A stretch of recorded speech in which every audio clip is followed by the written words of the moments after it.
This is the Dallas Morning News. It's Friday, November 1st. A mix of sun and clouds with pleasant temps. The high will be 76. Mostly cloudy tonight with a chance of a thunderstorm rolling in later this evening. The overnight low will be 65.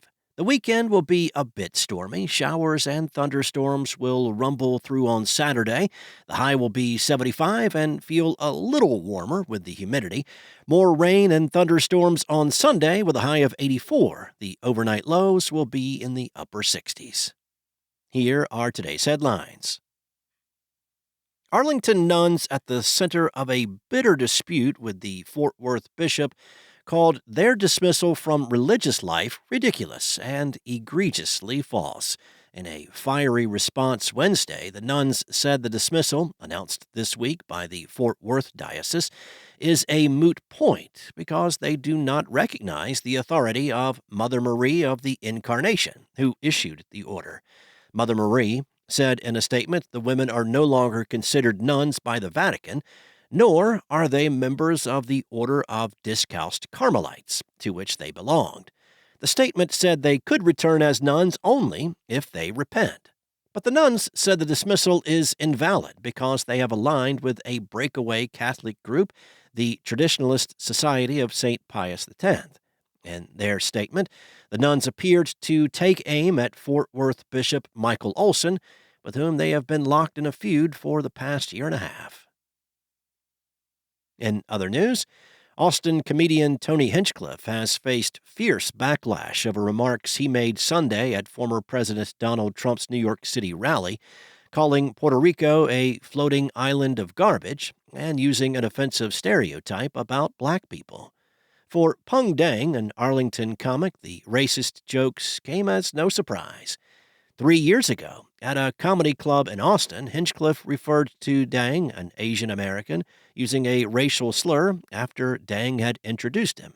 Hinchcliffe also called the audience race traitors for laughing at Dang's set and did an impression of an Asian accent.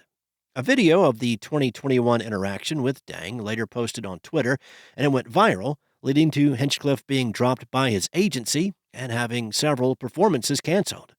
The video resurfaced online after Hinchcliffe's appearance at the Trump rally. Next up, roughly 200 people descended upon a regional water meeting at Northeast Texas on Wednesday afternoon with Stop Marvin Nichols signs, custom T-shirts, and handwritten speeches. Nearly 40 attendees looked officials in the eyes and repeated the same sentiment. The proposed Marvin Nichols Reservoir project needs to be removed from all future water plans.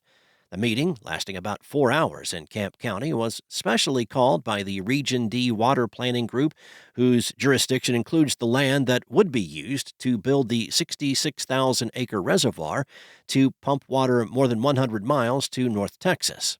Some Region C water officials, who are part of the group calling for the project that would benefit the North Texas area, were also in attendance. Ward talked about Marvin Nichols being just one of the many alternatives that leaders are looking at to meet water needs in North Texas, and said having the project in the plan isn't a green light to start developing, but rather a placeholder for if it's needed in the future. He noted the permitting process could take decades to complete. And Dallas-Fort Worth is expected to be the nation's hottest real estate market for investment and development next year. The annual forecast from PricewaterhouseCoopers and the Urban Land Institute dubbed DFW as the best place to buy, build, and finance property in the year ahead. The report, Emerging Trends in Real Estate, compiled data from more than 2,000 industry experts, and their insights were used to provide an outlook on real estate investment, development trends, and other real estate issues across the country. North Texas improved upon its third-place ranking for 2024. DFW has ranked in the top 10 the last 6 years. DFW earned its ranking as the top market to watch thanks to its enviable post-pandemic recovery, its size, and its continued demographic growth. The region's total employment has grown 11.2% since February 2020, the fourth fastest among metros in the nation. DFW trails only Sunbelt peers in Raleigh, North Carolina, Charleston, South Carolina, and Austin. Thanks for listening. For more on today's stories and for the latest breaking news, visit dallasnews.com. Enjoy your weekend, and I'll be back on Monday with more from the Dallas Morning News.